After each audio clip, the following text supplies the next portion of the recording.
Hello and welcome to another out of spec motoring road trip. I am Jordan, right here with our lovely Tesla Cybertruck, and you might have actually seen the video previously posted of Kyle driving this thing out here a couple weeks ago. Well, now I am making the return trip back home.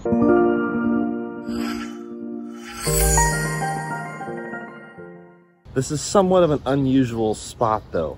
Unfortunately, I have to leave with like 60-something% state of charge, not a full truck. We're at a hotel,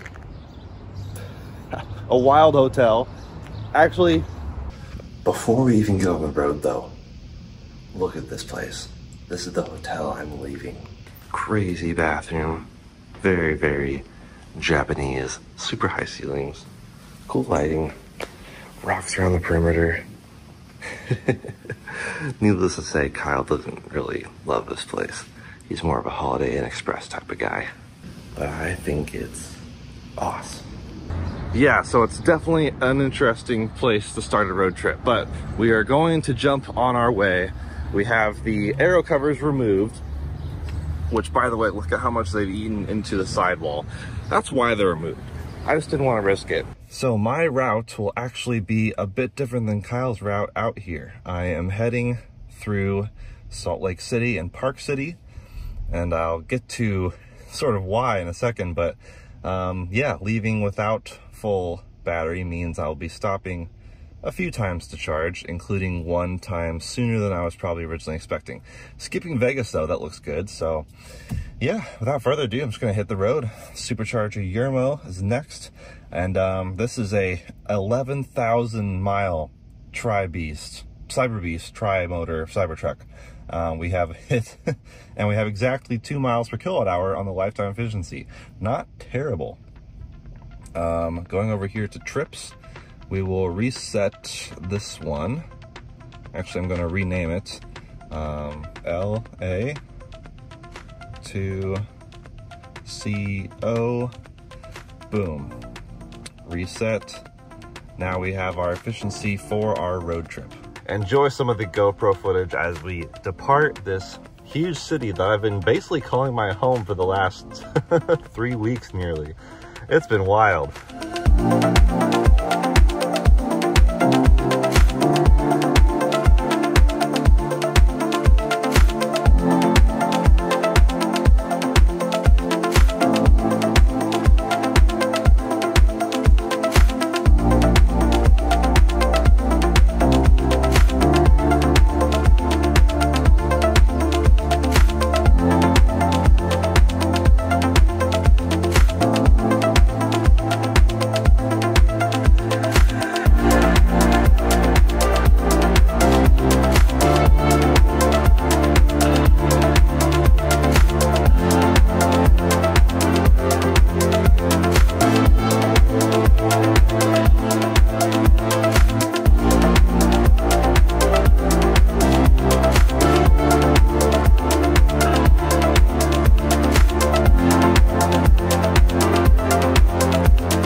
So in total, we're looking at about 1,200 miles instead of Kyle's about 1,000 miles because of the slightly longer route through the mountains and Utah, Salt Lake City, Park City, and it'll take about 16 hours of driving time.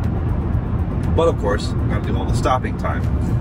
The charging, we'll see. Kyle did a mixture of Tesla Superchargers and Electrify America. I'm hoping to do somewhat of the same, probably leaning more towards Superchargers, but I'm not in a rush. I'm not racing, but I am trying to get there at a decent time because of dinner. I have plans for dinner with a friend. So that's kind of the goal, and I'm going to maybe try to do a bit of a faster road trip experience from my side. Typically, I do like to take my time just a little bit. I'm not like wasting time, but it's like sometimes I'll sit and charge a little bit longer because I'll have actual work stops. You know, I'll stop, charge, and get some work done. So in this case, not sure. I might actually try to really eke every bit out that I can. Not as far as to Cannonball, not as far as to Kyle and Drew and Brandon on a cross-country road trip race, but I'm gonna do my best to get to Salt Lake City at a decent time. All right, Andreas, this is for you. Couple overpasses with some really cool dramatic lighting.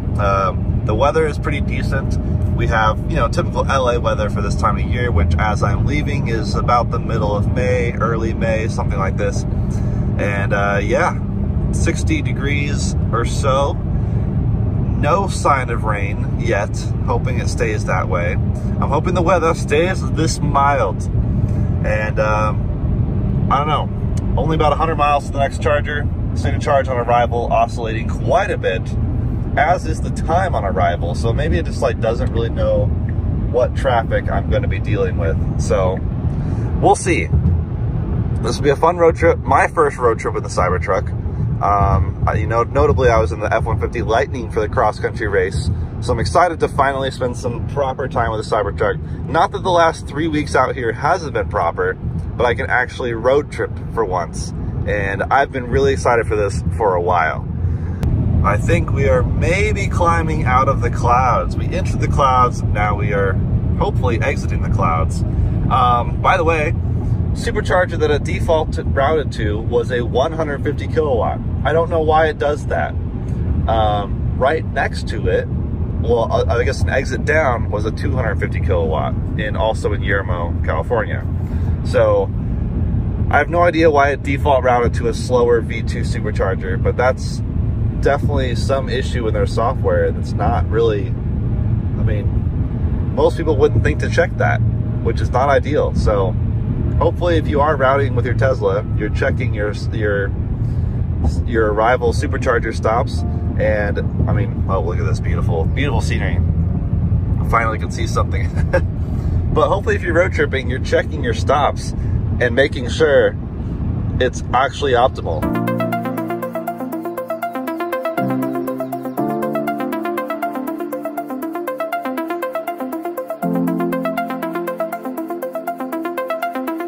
Look at this, absolutely stunning. Now, I have been driving myself because, well, no autopilot.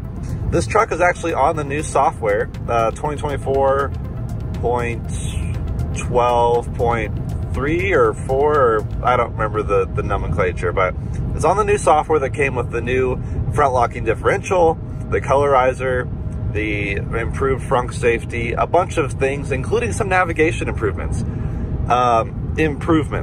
I've actually found the navigation to be a bit frustrating off and on. It's actually attempted to reroute me to like 2 different superchargers around here, like really quickly, like not where it's like gradual recalculating. It's like, oh, this might be better. It would just like jump around superchargers for a second, and then it keeps settling on this one, which I've now manually navigated to, because it kept trying to send me to a 150 kilowatt one, which is not what I want. I want to arrive dead, plug in the 250 kilowatts, and rip this thing. And that's my plan. Now, I do have this adapter, which would technically allow me to plug into Electrify America and other things, but checking just some of the EA on the route so far, they're all full. Now, sometimes there's like one stall open, but I don't want to risk pulling up to an EA and having to wait in line just for a little bit faster charging below like 10%. So that would be cool to see those numbers that Kyle saw on the way out here, over 300 kilowatts, but I may have better luck with EA or CCS stuff further away from California, where the quote-unquote mecca of EVs is. There's so many EVs out here. From a Tesla perspective, it's kind of fantastic because you know, it's not peak holiday travel hours or anything like that, so I can reap the benefits of having tons of superchargers without having to have much of a line.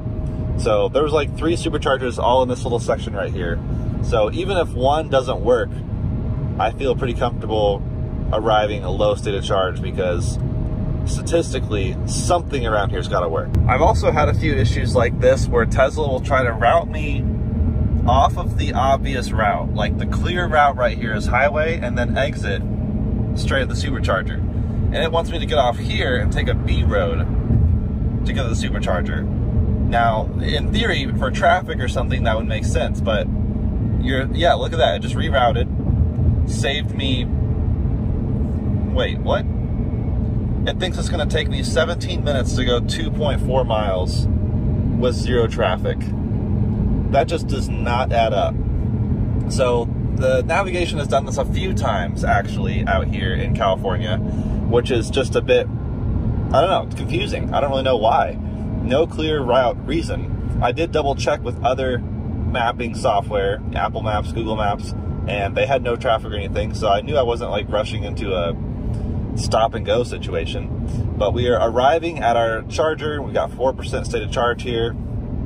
Should get there with 3%. And the ETA just keeps dropping. I don't know why. There's like phantom traffic. No rhyme or reason. So I have a bit of trust issues with the navigation of this thing, but I will just keep checking everything, cross-checking, navigating like a pro, I guess. But we are definitely out here in the desert now. Definitely beautiful, but don't want to get stranded out here. Been there, done that.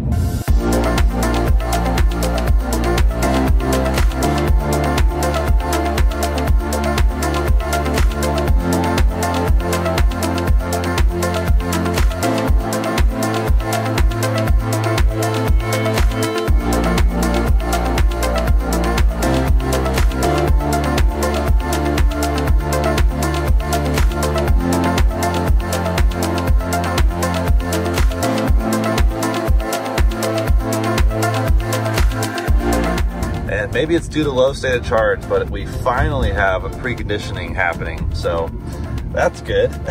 I hope it's not too little too late, but we'll see what kind of speeds we get as we rip in here. Oh, it's one of the ones with like dual posts on each parking space, and it tells you which one is front and rear. See that? Use other side.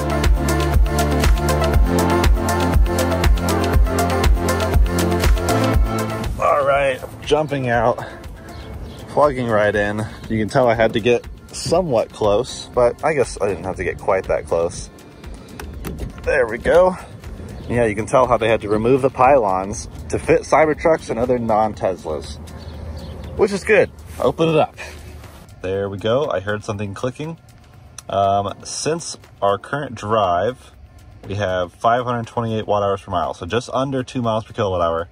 We are now charging, slowly ramping up. It says 45 minutes remaining on charging. That's to get to my current limit on 80% though. So I have to do some calculations for the next stop because just can't always trust it. My brother's impatient. So it is routing us to V3 superchargers from here to the end. So I will probably try to stick with this for the most part, but I will check and see if I do have any chances to route to Electrify America. Those are not always right on the highway. They're just usually a bit less convenient to use, and there's a higher chance of them being full because unlike this one, which has 36 supercharger stalls, a lot of those have 4. So we'll see. I don't want to take any precious CCS charging away from the cars who need to use it, who don't have supercharger access yet, but we are ripping here, 251 kilowatts, 9%. We should see that hold until about 30%. But if it drops beforehand, it's because the connector's getting hot. And I don't think I have any rags with me to do the wet rag treatment. So slight bummer there, but I'm gonna hop over to the gas station. And yeah, we are ripping. Let's actually check service mode here. I haven't done service mode in the Cybertruck before, so this should be fun. Boom, service. Okay, enter. Charging. So temperatures all seem fine so far. Nothing crazy. Nothing crazy to report. Okay. Everything's green, pulling 695 amps. Just stressing these cables hard. All right, so right after I left, there was a warning that the ChargePort DC pin temperatures have entered a region where the thermal full bag limits are dynamically changing. So DC charge current limited. So I probably dipped below a bit earlier, but not much. Like we're still already at 40%. It didn't take too long. So that's really not too bad. Exiting service mode though. Looking back here at Primm, Nevada, I actually wanted to check.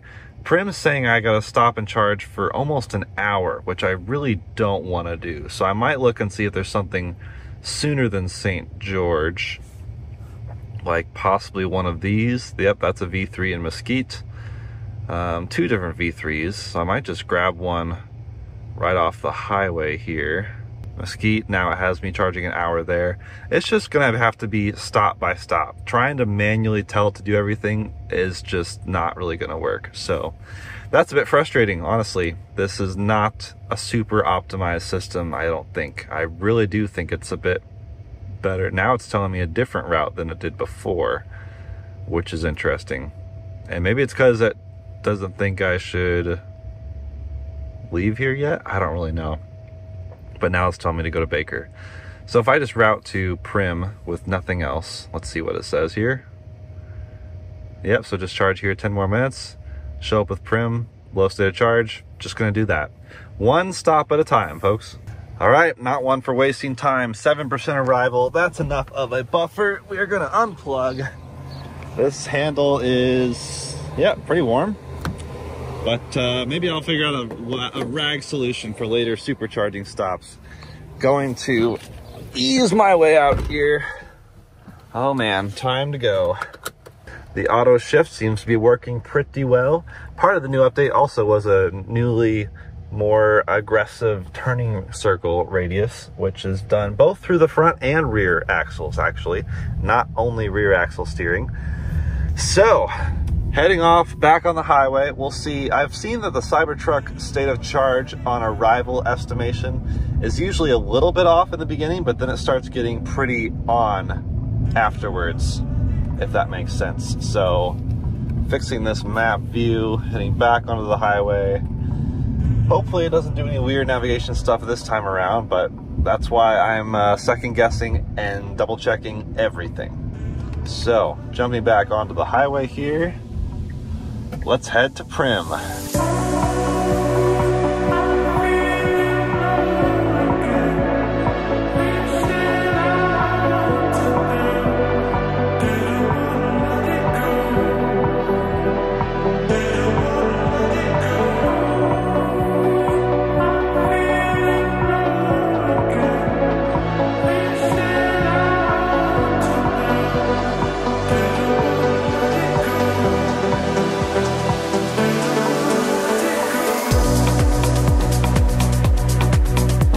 Passing a new Model 3, really looks great. I think I kind of want one of those.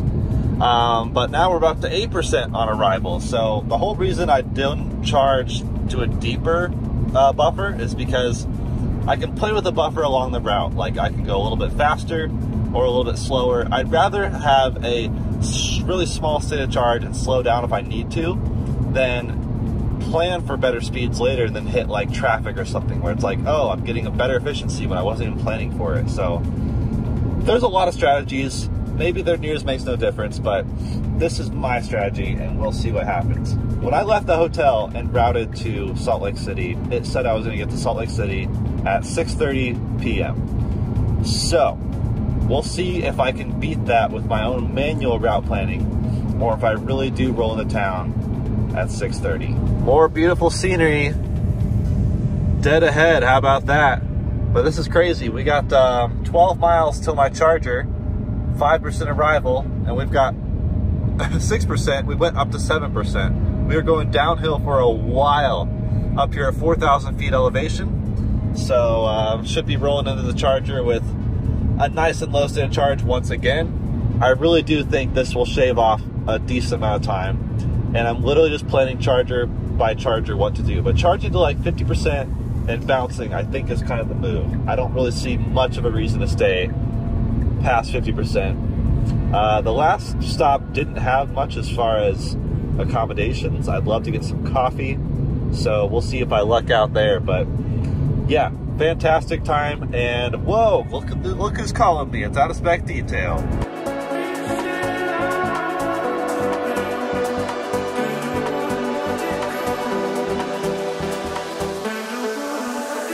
All right, pulled off the highway. Nice quick phone call with Colton, checking in with the Out of Spec Detailing channel. So I missed my exit. Well, I didn't miss the exit, I just missed filming it. But the GoPro got it all. But I am now in clearly near Vegas. I mean, we've got like a roller coaster right there. This is like this weird little casino thing just southwest of Vegas. I don't know, everything around here is kind of strange. But Bunch of superchargers over here. All should be V3, I believe. So that should result in a pretty good experience plugging in. Maybe I should like sacrifice one of my t-shirts to use the wet rag and really try to eat a little bit more out of this. Also, Cybertruck, by the way, with the bump just right there, felt kind of terrible. So I don't really know what's up with that. Me and Kyle are both noticing that, and it just felt very rough over some bumps. But all right, found a good spot over here, plugged in. We'll see what we pull. But I got in here with 3%. We should rip right up to 250 kilowatts, if I'm not mistaken. And we've done, let's see, 97 miles on this last little stretch and 618 watt hours per mile. So definitely not great. That's well under 2 miles per kilowatt hour, but we did climb quite a bit of elevation. All right, here we go. Smells like fast food. This charge port's kind of slow too, kind of silly if you ask me, but honestly, McDonald's coffee might be what I'm gonna do. Sentry mode unavailable, that's expected. Charging did happen quicker, so a faster handshake time this time than the last charging stop. And yeah, ripping right up here. Let's see what we get. 223, yeah, should see right about 250-ish. All right, 9%, jumping into service mode. Come on. Service. Okay, enter. Let's see if we can see what our temperatures are at. Hopefully I can catch it before it actually derates anything. Latch enable line. We don't see any warnings yet, but I do think the pins will probably get too warm. Something in here is what's getting too warm, and that's what this wet rag, or in this case, wet Old Navy shirt treatment might solve. So 11%, I think I'm gonna get this thing soaked and then run over to McDonald's, refill the water, and we should be well on our way to better charging speeds. Tiny improvement with the curve if I do this. What the heck, 35 kilowatts, something really overheated. Or we just need to start a new session, move to a different charger. I don't know. I'm gonna play it safe, just move to a different charger really quick. Couldn't even get my order at McDonald's yet. So not really sure why. The charging speed just took an absolute dive off a cliff. That wasn't like a normal derating, that was like dramatic. But moving right over here to another even easier charging spot to actually reverse into. Slowly getting the hang of steer-by-wire with these tight parking lots. I mean, it's been great to sit with this truck for the past almost 3 weeks out here in LA. And let's see. Come on, better speeds. Plugged in there. Let's see what we ramp up to. As long as the charge starts, I will then run back in and grab my order. They haven't even delivered it yet. But we're about 30%, so we shouldn't see the 250 kilowatts, but it should still give a lot better than before. Yes, so far we're looking good. I hear fans running. So, I mean, maybe we'll see close to 250, I don't know. 225, that's pretty good. Yeah, 228. Now we're ripping once again. Yeah, no idea what happened. I'm guessing it was some sort of temperature sensor or something that just caused the charger to nosedive to 35 kilowatts. That's crazy. Okay, back to get my food. See, this is just normal charging life out here in Vegas. Back in the truck. That was my first ever sausage McMuffin, by the way. It was fine, hit the spot, I guess. But here's the thing. The route in the app, I just routed it in the app in McDonald's over there. And the route on the truck, completely different. I don't know why it's routing differently. And I don't want this North Las Vegas one. It keeps trying to tell me to go to that one, which is way off the highway. So I'm just gonna go to the Mesquite Supercharger, I think. Chargers. Yep. Get me through, oh gosh, turned around completely. There we go. Get me through to Mesquite. There's a, yeah, 12 stalls, V3. I just really don't want to stop in Vegas. Just want to push through the traffic. There is a little bit of traffic, which is good in the way that it actually slows me down a bit. But I'm not going to stay here for 15 more minutes like it's suggesting. I'm actually just going to stay here for probably 5 minutes or so, just so I can get above that maybe 5% arrival, and then I'll boogie it. Looking at a 2% arrival, charging is slipped down to 100 kilowatts. Definitely not ideal. I'd really want to limit the amount of time I spend charging above 50 or even 60%. But yeah, 3% arrival. Okay, I think we're about ready to head out. Like I said, I think we should be hitting a bit of traffic here.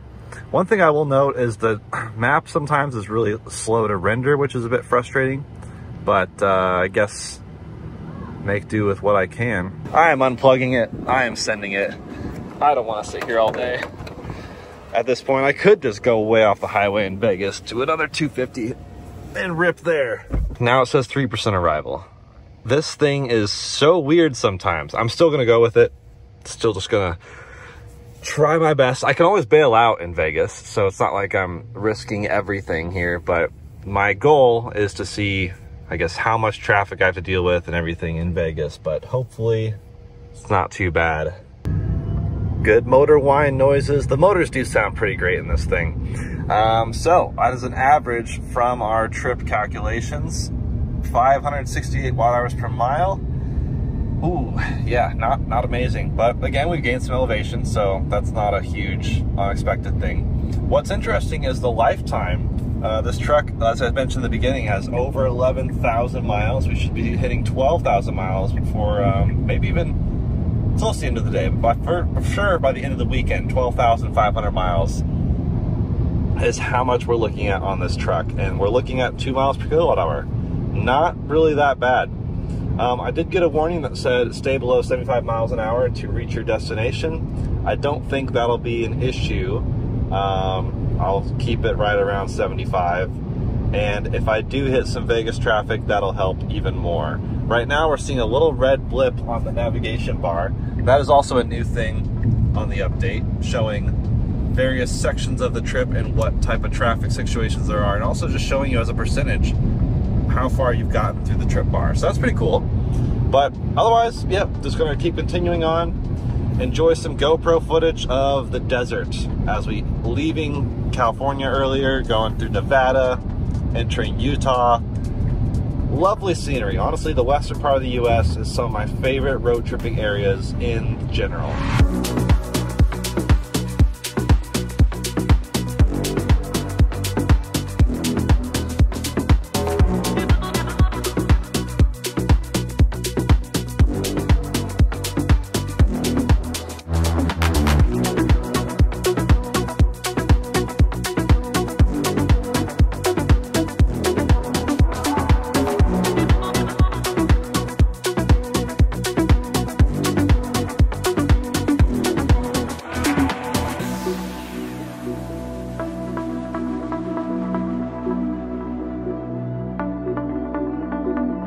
So I left with a 3% arrival. Now it's saying 13. It's jumped all over the place. I will say this is usually pretty spot on, but sometimes it's also really spot off, if that's a phrase. I never really know what it's called, but it's not looking like what I thought it would. So I guess I'll just keep trying. Maybe put some speed back on because I no longer have to stay below 70 miles an hour or whatever I said earlier, and make up some time. But definitely hoping to be there before noon, ideally as soon as possible. Maybe 11:45 would be cool. Just trying to make up a little bit of time from my final destination timing, but I also don't know if the actual time zone is taken into account when they say final destination arrival time. Some apps do. I forget what Tesla says. I always forget. So I guess I'll find out and fill you in on this video, and maybe I'll remember this time. So as I mentioned, I've been griping about no autopilot. That's still frustrating, having a truck for a few months. And then allegedly, according to Elon's tweets, still a few months away. But cruise control works okay, but I'm not even using cruise that much because it's actually a bit jerky on the accelerator pedal. I don't know if that's related to the newest update or what, but there's just a few things that need to be ironed out with this truck. Impressively though, on the road, which of course now that I started filming, I don't see any examples. Let's see if one pops up here. on the pavement itself. This used to be an HOV lane, and they've actually covered it. There you go. There's a triangle right there, a diamond, not a triangle, a diamond notifying or noting HOV lane, but it's been scratched out, it's been covered up, but you can still tell it was an HOV lane. Like the diamond's still there. And that does not show up on here, which means the cameras are smart enough to know that it's not actually an HOV lane. So in theory, when full self-driving and stuff does come to the truck in some year or month sooner, soon maybe, then it'll actually be pretty impressive. Just based on the visualizer. Like, it's honestly really, really cool to see all this stuff. Just unfortunate to not have it be used. And welcome to Vegas, and welcome to traffic.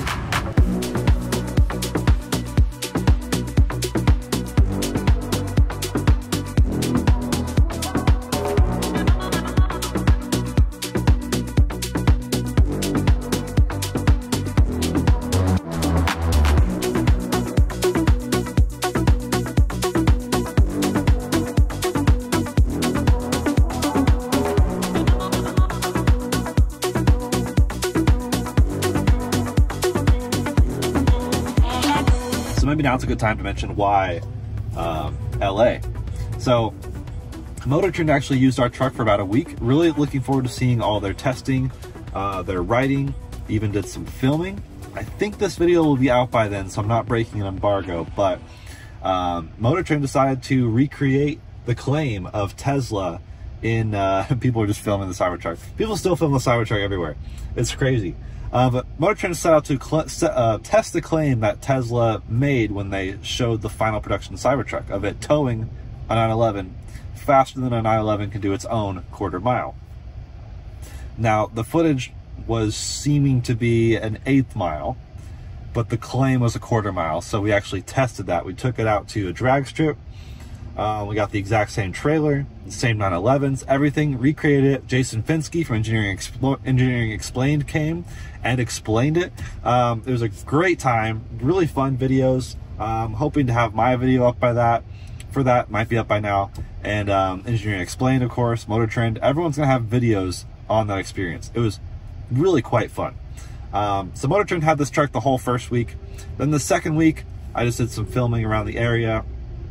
Had some events, I'm forgetting all the different events, but lots of different things happening throughout the stay in California. There's just a lot of car stuff out there, so it kind of makes sense. I've interfaced with Kyle earlier in the week, also later in the second week, we tested a Lotus Emira versus a Cayman.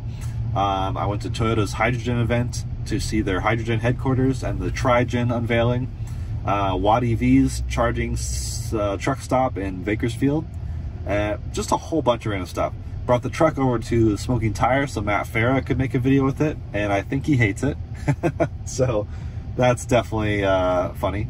But yeah, generally just driving around LA, exploring LA, living the LA Cybertruck life, and it's wild. You do see at least 1 or 2 Cybertrucks a day. Every single day I saw at least 1 or 2. So they're not like unheard of, but people still freaked out, taking photos, taking videos, wanting to come up and talk. Most every interaction was positive. A couple people really clearly hated it. They hate Elon, they hate the Cybertruck, and just made it very clear. But most interactions quite positive.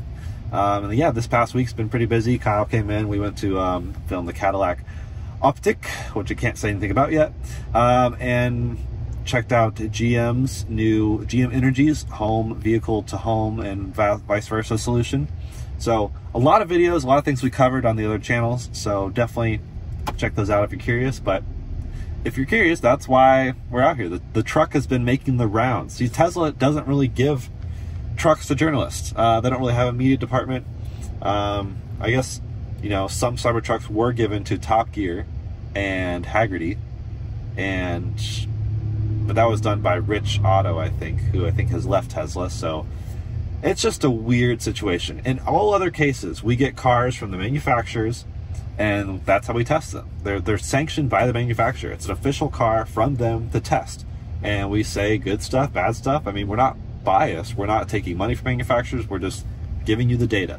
And Tesla just won't do that. So we have to in this case, buy our own truck, and none of the other journalists could get their own trucks, so we had to give them ours. We didn't have to, but you know, I think it's good to stick together. You know, be there for each other in the industry, so to speak. And so in that way, I've kind of been Tesla's fleet this whole week. But man, I love California. I'm still looking to arrive at Mesquite by noon, and that is the last stop, literally the last town before the edge of Utah, where it is my final state for the today's destination. So pretty excited. That's when I should cross the time zone. Then I can really do some calculations to see about when I will arrive.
Welcome to Mesquite, basically the last town before Utah. We're getting pretty close. We're also getting close to one of my favorite canyons, which you're not like a fun, engaging canyon drive canyon. It's more just a beautiful sweeping curves canyon.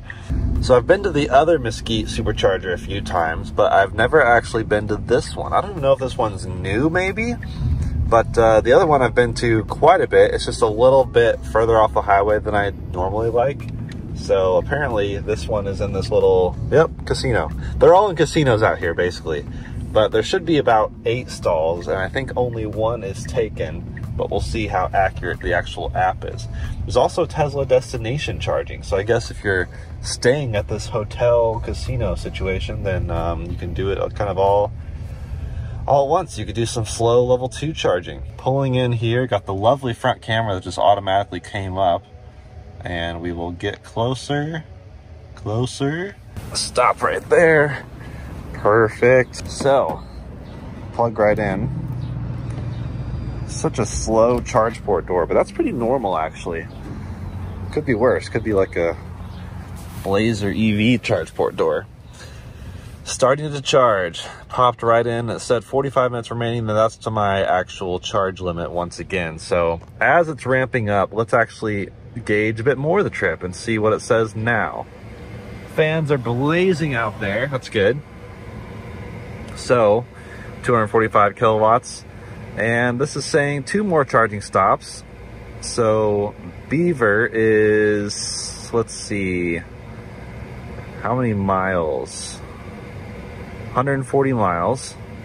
And then Nepi, so that's what I was seeing in the original plan when we left LA. It was Beaver and Nepi, which would be nice. So we'll see. I haven't really checked on, I haven't actually been down here at all. I've only been through Salt Lake and Park City east to west, so it'll be fun to come in from the south side. I'm seeing all new land here, and I love doing these road trips during the day just so you can see all that. Might be some clouds, some weather rolling in, we'll see, as you can see up there on the horizon. Not sure, but this says 55 minutes remaining to continue the trip. That's not my plan. So this means I will be gaining some elevation, I guess, to get up to Beaver. Wow, it's only 125 miles away. I'm gonna end the trip and do some more manual calculations here. Let's see, St. George.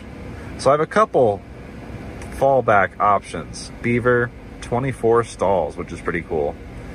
But yeah, that's saying 140 miles. It does take some time to calculate the percentage on arrival. Sometimes it takes a long time to calculate that.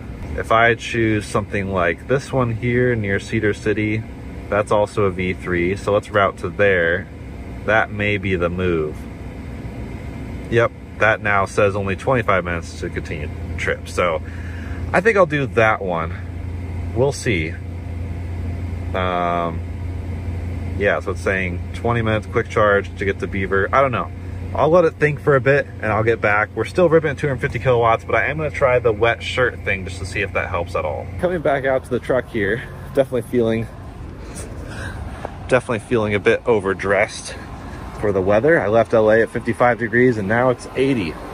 So let's feel this here. Yep, still warm, but not like super warm. But 190 kilowatts, that's looking fantastic. 13 minutes to continue the trip.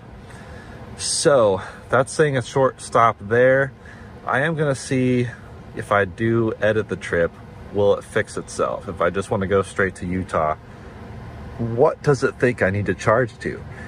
Give me the negative percentage on arrival, please. It's thinking real hard right now.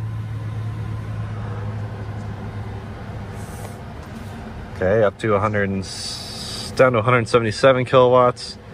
That's still thinking. I wonder if it'll think while I go into service mode. 11,500 miles nearly. We are really doing a lot with this thing. Oh, we still got the error saying the pin temperatures have entered a region or its thermal feedback limits. Yep, same error as before. So that's right there. Yeah, pin temperature 66 degrees Celsius. That's definitely warm. Still pulling 450 amps. Yeah, I can't remember the charging curve exactly, whether that's decent or not, but probably could be better.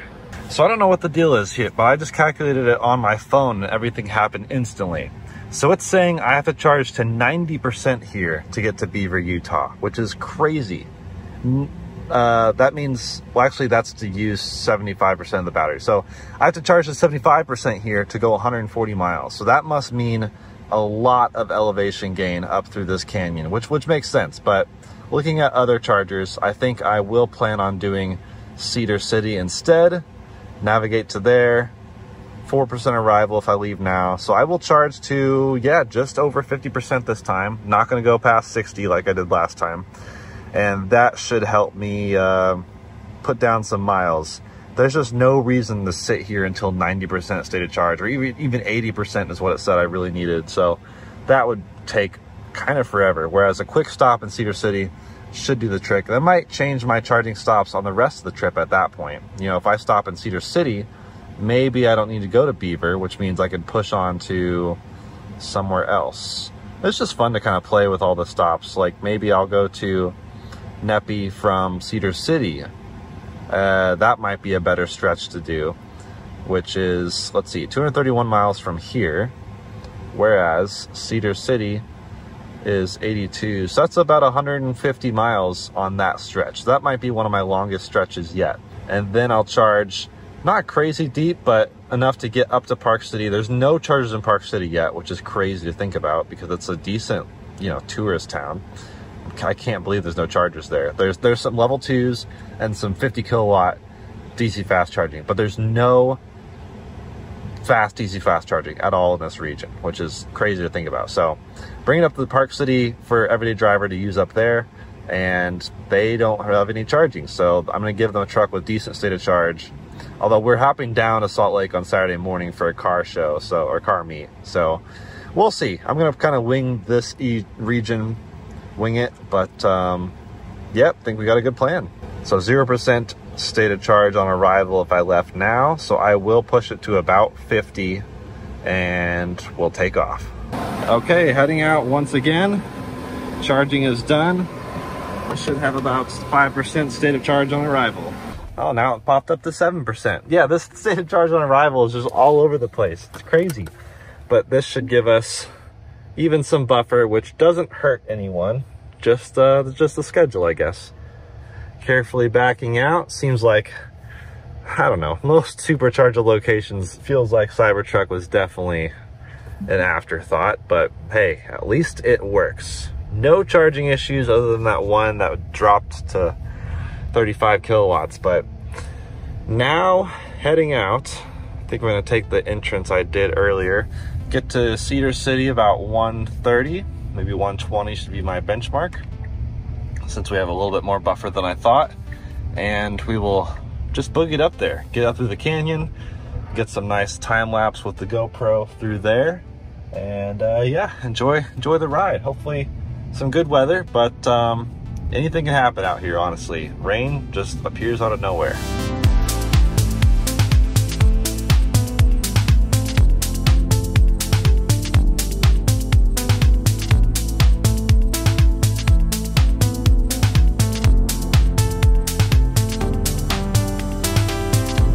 Here we go. I think this is the Virgin River Gorge, and it's absolutely stunning.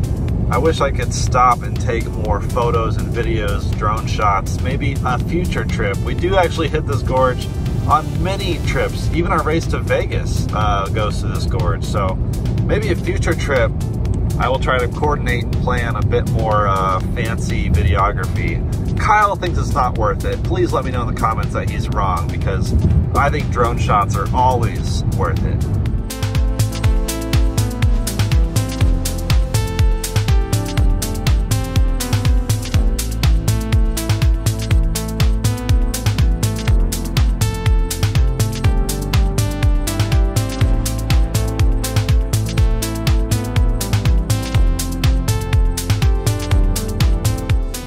Okay, just kidding. I absolutely had to take a stop and take a photo, thumbnail photo, of course. But look at this. This is super, super epic. Finally, I've always wanted to stop along this canyon. I've just always been in a rush. And now I'm still in a rush, but still worth doing. Oh yeah. Okay, now we can keep going.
Oh man, I'm a little bit worried about the weather prospects, especially looking way up ahead.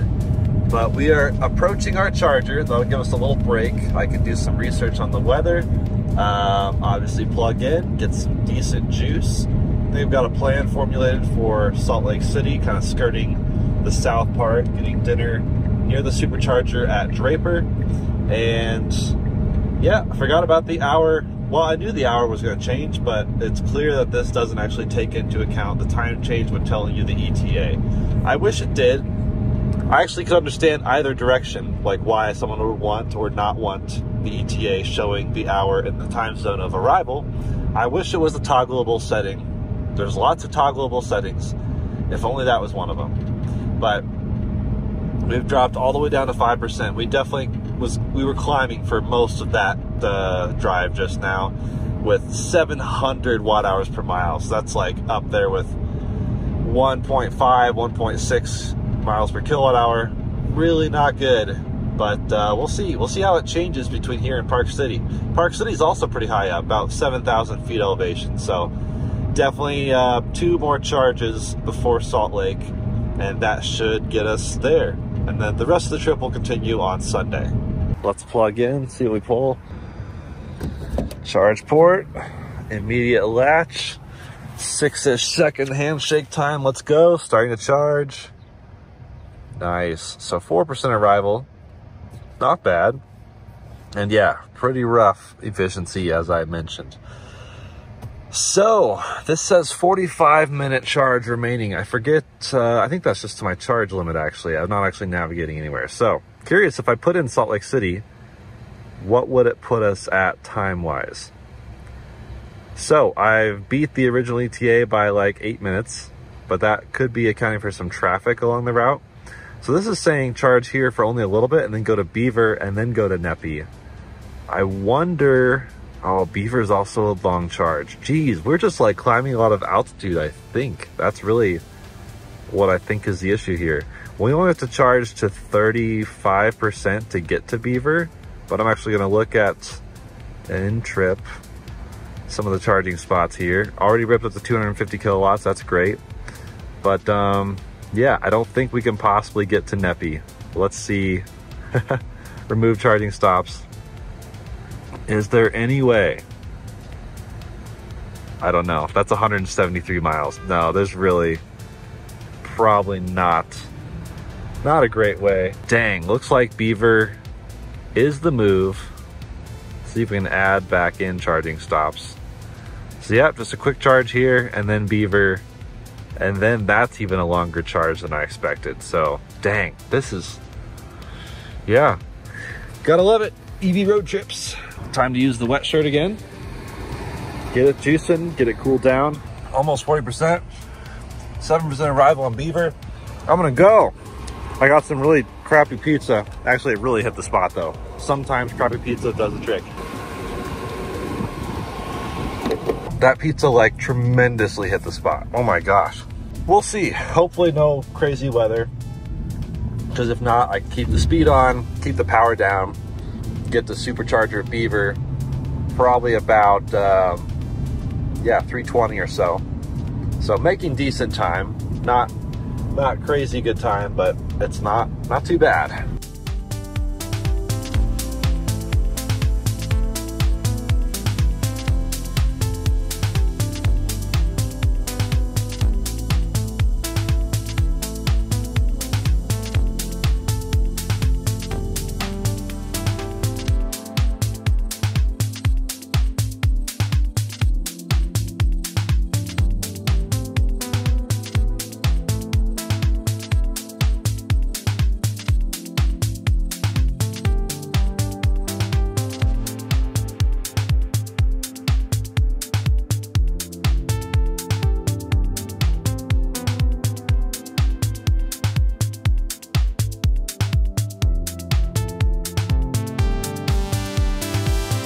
Plug it in, plug it in. All right. Oh no, that usually means it's broken. I'm guessing it is. Let's find out just in case. Just in case. Yep, so something's wrong with those pins. If you ever see a cable on the ground, by the way, that usually means that one's broken. So I'm gonna top over to a different one, killing precious time. And by the way, this stop is special because some of the chargers are V2 and some are V3. So all the people over there might not even know that. There we go. You gotta get nice and close with this Cybertruck. Okay, this should do the trick. Back open, and let's get this thing ripping. May as well go ahead and do the t-shirt method again, just to play it safe. That's relatively speaking, but okay, so I only need 46%. So I guess by the time this hits 55, I should be able to jump over to Nepi. So 35-minute charge instead of the original 45-minute, I think it said. That's still a long-ish charge, but we'll see if that's actually accurate. I'll double check that here in a minute, but we are ramping up gradually. But yeah, so all those chargers over there are V2 superchargers. You can tell by the thicker cable and the actual silver ring around the cable right by the handle. But so yeah, I don't know if those people know, but these over here are V3 superchargers. I wish they were like labeled, like some charger stops actually label their superchargers. But all of these that I'm sitting at and also the ones over there are all V3, so full beans. Doesn't really make much of a difference unless you're at lower state of charge, so it'll charge faster, or if you're load sharing. Fortunately, those guys over there are not actually, they're not parked right next to each other, so I don't think they're load sharing, but I'm not sure how that configuration's set up. There goes someone else plugging in there. Yeah, not everyone knows the difference between V2 and V3, but we'll see. Maybe more V2s will get upgraded, but I don't know. Not really holding my breath, honestly. Okay, got another coffee. Turns out this coffee shop is open, and they seem like nice people, but definitely not craft coffee. It's just, I don't know, similar to a Dunkin' Donuts type thing. Not really my type of place, but coffee is coffee. Dang, looks like a Model S is over there, so those two are now probably load sharing, or someone's got to be load sharing. That level 2 V2 superchargers are all filling up. But service alerts, what do we have here? Active alerts. Not really sure what that is. Security controller has not detected a signal from the wireless charger. Near field communication reader. I wonder if that wireless charger is actually working. That's interesting. I'll have to look into that. But that was, yeah, that was today. So, not sure about that. But in service mode, let's see if we have any updates here. That just crashed out. There we go. No warnings this time. So pin temperatures are at 56 degrees. We haven't seen them peak above 60 yet. So we are actually slowing down charging too. 43%. So the charging has dipped a bit more than I would have liked, honestly. It says 20 minutes remaining on the trip. So we'll get out of service mode here. And yeah, I think about 50, well, 60% is probably what I'll charge to. That'll give us a little bit of a buffer. It'll probably want me to say more. Usually when it says minutes remaining on the charging, it's thinking, oh, you'll charge till 10% buffer. So not going to plan on a full 10%, but double checking the route here, I do think, let's see. At least their software is snappy, but it's not always perfect. There's 2 chargers, I think, in the Provo area. This Draper one is where I'm doing dinner. So if I route to here, let's see what happens. And honestly, I'm going to remove Nepi and just start with Draper. Let's see what it says I need to do. It says 114 miles. That's it? Interesting. Or is that before it actually calculates everything? Honestly, this would be way faster on my phone. So I'll see if I can do my phone before the truck calculates it. So I don't know if this is a bug or what, but I've been sitting here for 5 minutes playing on my phone. Still hasn't found any superchargers to get me to Draper. I don't understand what's going on. But I do know Nepi has both V2 and V3, just like this situation. And so I think it's going to, in theory, have me stop. Oh my gosh, it says if I charge for another hour and 15 minutes here, what? That I could make it to Draper, but it doesn't say with what percentage. But on the phone, it looks like if I charge to 100 here, I can make it to Draper with like 8% left. Not gonna do that. What I am gonna do is push it to, not even push it, just go to Nepi here, charging, there we go, 250 kilowatts, adding that to the stop, and then that'll get us here. So now it all fixed itself. I don't know why it's having issues with certain paths. Like, it's super strange. But now it's saying minus 1% arrival, and then not too long to charge at Nepi. So I will go to, yeah, 60%, like I said, and then continue on to Nepi, and then continue on to Draper. Dang, this is just taking longer than I was hoping. I was hoping to be in Draper by 6:30, but yep, not really gonna work. Previously, I have done this route here where it juts over to I-70, but I've never gone north of I-70 on 15. So this is all new area for me. Really excited to see it, but yeah, this is, I think, some elevation gain to get up to the Salt Lake area. That's my theory anyways. We'll see. Now it's saying 4% arrival. I think as soon as it says 5% arrival, I'll go for it. It's always been pretty accurate. It jumps around quite a bit throughout the drive, but it always seems to like level out. So I guess I'll just go with the 5% and trust it. Of course, I could hit weather. There's like serious clouds up there in the mountains, serious clouds over there. We're kind of surrounded by serious clouds, but hopefully it all works for us. All right, there we go, 5% arrival. Go ahead and unplug. I hate doing under 100 kilowatts anyways, so moving on. 60% state of charge. Onwards to Nepi, Let's go.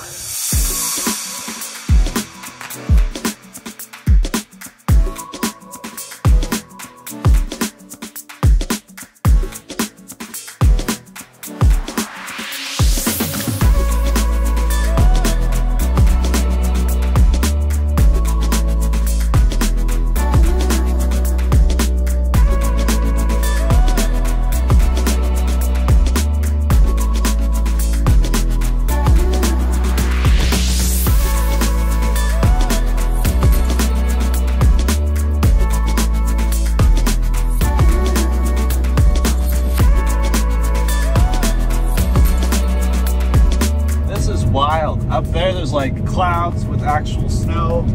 On the other side, clouds with real rain, and I have had nothing.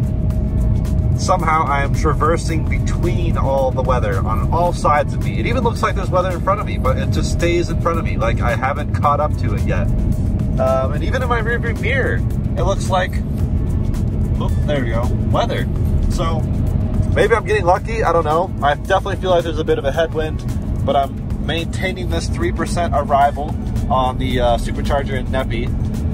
I think that's how you say it. So we'll see, but it looks like a good quick charge, and I will actually honor my 6:24 arrival in Draper, which beats the original, the original ETA to Salt Lake was 6:30, but California time, so 7:30.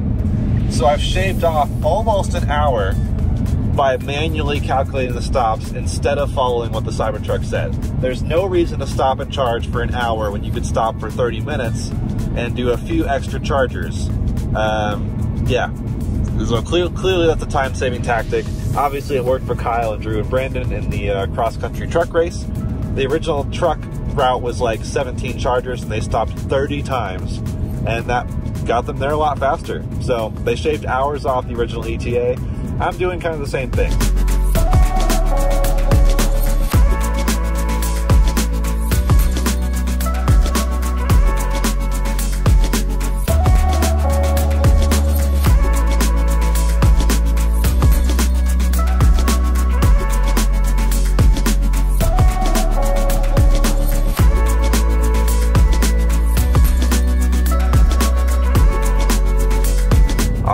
Just started preconditioning for fast charging, just under 10 miles from the charger itself. Now this charger is not right on the highway, unfortunately. There's a little tiny bit of a jaunt to the charger. It looks like about half a mile, which is a bummer, but I'll deal with it. Yeah, 0.6 mile off the highway. So we'll get there, juice up, and that's my last juice up before dinner. And then dinner might be the last juice up before Park City. We will find out, but we are really juicing along here and approaching that 12,000 mile milestone. Now this actual latest trip has been a bit more efficient, edging up near 2 miles per kilowatt hour, 550-ish watt hours per mile. So we've climbed in elevation. We're actually up here at nearly Denver's elevation, actually a bit more at this point. So we're about 5,500 feet, whereas Denver's about 5,200. So yeah, back to my home elevation. Feels pretty good. Park City's even higher. So I can't remember exactly what the difference was, but we'll report that when we get there. But man, beautiful panoramic mountain views on all sides, and I don't know what this huge mountain is, but it keeps peering at me through the distance.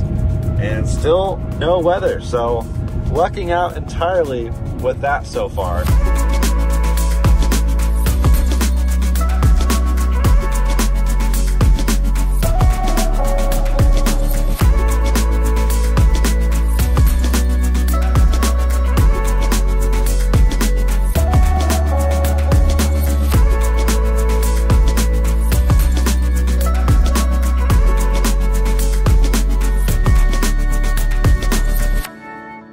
Oh geez, these are all pull-in stations, and it's very tight with a Cybertruck. Good thing I have rear-wheel steering, otherwise this would be like nearly impossible. Honestly, this is so wild. I'm like right there and right there. Hopefully this works okay. Dang, look at that. There's actually V2s on the other side. You can't even see these initially, which is interesting. So a lot more Teslas are in the V2s. There's only 3 spots open over there. Whereas this one, plenty of spots open. So we arrived with 5% state of charge, and we did 1.8 miles per kilowatt hour, or 550 watt hours per mile. I'm feeling little raindrops. I don't know from where. I guess that cloud blowing over. But I did find out this mountain that I saw over here, over there, that is Mount Nebo, 12,000 feet elevation. So we're getting to the tall mountain areas, and there comes another Tesla. So a lot of Teslas road tripping, a few familiar faces that I've seen along the way, and we are charging, gradually ramping up here. Hopefully, let's see, only 12 minutes remaining to continue the trip. So I don't need much. I mean, I could charge to 30% and I should be good, I think. Yeah, 30, yeah, about 30, we'll see. I'll keep an eye on that. Guessing it'll probably overheat again, so grab the wet shirt, which is still really cold and wet, so I may not even need to re-wet it. But we are going to wrap this around the handle. That should help keep some cooler temperatures in there. Ripped up to 250 kilowatts. I'll keep an eye on it in the app as usual, but we are cooking. So here's the V2s completely full, or just about, which means they are all power sharing and charging slowly. It's just a lack of general knowledge, I think, and I wish the cars were a bit more clear. Now, you can see it in the app, but it doesn't notify you. It doesn't say, hey, FYI, the faster chargers are on the other space. So it's just a bummer. I feel weird going up to like tell people, so I'm just like not really giving unsolicited advice. But if anyone asks me, I'll let them know. Also, that Plaid is super, super sweet. It's awesome. Still cooking at 250 kilowatts or thereabouts. So I'm gonna reposition the shirt.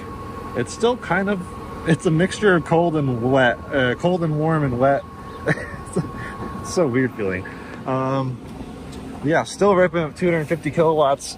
Right about 240, I guess. And that's 27%. So we are minus 1% on arrival. So honestly, yeah, I'm just gonna go to like 35% and call it good. But we kept our good charging curve throughout, so the wet rag trick really does work. Fans are still going on the supercharger, but we are heading out. And wow, only, yeah, 620 ETA to Draper, which is better than I expected. So onwards and upwards, time to very carefully back out of this parking spot. And oh man, definitely a bit tight. And the thing with these pull-through ones is it's like, it'd be nice if you're towing, but only if you have infinite room behind you. In this case, there's literally no way to like squeeze through with a trailer, so that's not gonna work.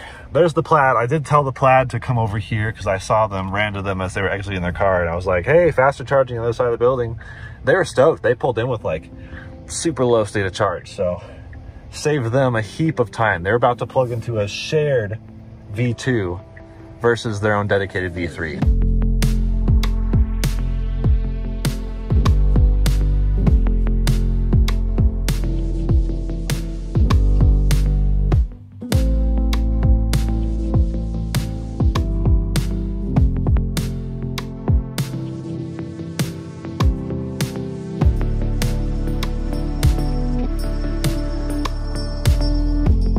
Crazy good views all around here. I'm in the Provo area, Utah. Just panoramas for days. But definitely had some traffic here, so I guess I'll time lapse you all through that. And yep, still same ETA though, so I guess it's accounting for this traffic. And you can see that even on the little bar right there, the status report bar. And a bit more efficiency on this one, about a little over 2 miles per kilowatt hour instead of a bit under, so not too shabby. All right, still in rush hour traffic, but the autopilot obviously doesn't exist. FSD, no, it doesn't exist. So I'm using adaptive cruise control, the only thing that does exist. And it's very jerky and jolty sometimes, actually quite a bit of the time. It slams on the brakes a little bit too much. when I get up to a car, and then sometimes it'll accelerate weirdly fast, like not at all natural feeling. And sometimes it's just like jerky, like forward and backwards. It's super strange. Not my favorite calibration on the, whatever it's called, not autopilot. But hopefully autopilot comes, well, I would say soon, but I think Elon recently tweeted it'll be a few months, which is ridiculous. That means we'll have our truck for like 6 months without having basic autopilot, which is honestly, in my opinion, one of the basic Tesla features. There we go, our preconditioning for fast charging. Oh, there we go. Yeah, 9% arrival. That's like the highest one all day. 460 watt-hours per mile. That's the efficiency. Like I said earlier, definitely better than the previous sections of the trip, because I think I'm done climbing elevation. Pretty much I'm dropping back down into the Salt Lake City Valley area. So I'll be hitting the Draper Supercharger in Draper, Utah, which is a southern suburb of Salt Lake City. Say that 5 times fast. Or 6 times fast for alliteration's sake. And then hopefully cruise up to Park City before the sun fully sets. Haven't checked on sunset timing here. I would ask Siri or the truck, but the truck may not know. What time is sunset? Command not understood. Yeah. You got AI in your freaking FSD, which we don't have, but no useful things like sunset timing or other such things. Okay, another super tight parking spot. We're gonna squeeze out here. Squeeze by, see if we can reach. Just barely, I think. Yep, just barely. Look at that bright colored one. A lot of wraps over here. And we are starting to charge. Gonna up the limit to 100 just so I can do a deep charge really quick, one-time charge here, and we're good. So I just moved spots because this one over here derated to 35 kilowatts. Again, I'm not really sure why. So that's the second time that's happened. It started off fine and then it derated probably fairly quickly because I only got up to like 55% from 10, so it only charged 40% in an hour, which is really bad. So I switched chargers as soon as we got back over here, and then we headed back to the store, so killing a little bit of time, but right now we should be doing a little bit better. Let's see. Yeah, so we're up to 70%, 77 kilowatt charging. Still not great. So what I might do is head up towards Park City. All right, we've charged nice and deep-ish. Think about 95%. Oh. These things never stay in the dumb holders. And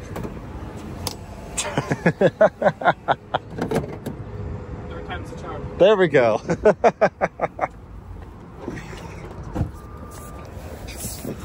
Got it. All right. So it wasn't just me, actually. Our new friend Drayson over here, he said he didn't want to be on camera, but too bad. You're on camera-ish. Great Model Y, really cool guy. And he also plugged into that charger, got full power, and then it dropped to 35 kilowatts. So same exact issue happened to him. So it wasn't actually a Cybertruck operability issue. It was, yeah, the charger's fault. It's crazy. So finally headed to Park City. I'll finally get there at a slightly decent time, but a bit later than I'd hoped. But 8:40 is better than midnight. So the final stretch, here we go. And by final stretch, I mean the final stretch of the day. I still have a whole day's worth of driving on Sunday to get back to Colorado, but this is the final bit of today, which has been a long day. I've been on the road for about 12, 13 hours or so. So ready to stop moving, I think. But this truck's been awesome. Ride's great. Just wish it had autopilot.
right, made it to Park City with 75% state of charge. The GoPro died, so gotta recharge that. Here we have an EVgo station, which according to the map says it may not be functioning. And actually, Apple Maps says temporarily closed. PlugShare says not really working, but oh, that one's definitely not working. There's no cables or anything, but this one might actually work with the adapter. We're gonna find out. Nope, it is indeed offline. So even though the station appears to be working, there's actually no way to, oh yeah, never mind. So it has the screen that says out of service, problem has been reported. And according to PlugShare, it's been reported for a while now. So alas, there is 0 DC fast charging in all of Park City. Yeah, it's a little rough out here. And it's surprising because it's actually a fairly decently sized metropolitan area, but there's also a Tesla supercharger station over there being built. Like 20 something chargers will be built. Who knows what the status of that is because of the whole supercharger team layoff and how that's been affecting new developments. So I'm gonna try to keep an eye on that, see if that one ever gets built, because that would be great. But even then, if you don't have a Tesla, what do you do in Park City? I guess all the Rivians here hopefully have home charging. Otherwise, I don't really know. Like, for example, that blue Rivian over there parked outside these townhomes. If they live there, I don't know if they have charging, which means they have to literally go to Salt Lake City and then charge and come back. So that's where I'm gonna leave you guys for today. I'm heading to Paul's house right down the road, and yeah, that's about it. Maybe I'll see what his reaction to the Cybertruck is, but otherwise we've made our first day's drive. The stats so far looking like 700 miles almost on the nose and just under 2 miles per kilowatt hour. It's about 1.8-ish, just under 1.8 miles per kilowatt hour, so 568 miles per, or watt hours per mile. And the last stretch, definitely not super efficient. I did have to come up here to Park City. We do have a pending software update that I'll probably install tonight. 2024.14.5. This is just, we'll see the release notes. I think it's just like bug fixes. So let's find out. Yeah, minor fixes and improvements. They couldn't be any more vague. That's crazy. So yeah, gonna ditch that, but we'll see. I'll let you guys know if anything exciting happens tonight. Otherwise, we'll catch up either tomorrow or the next day when I actually continue the journey in our faithful Cybertruck.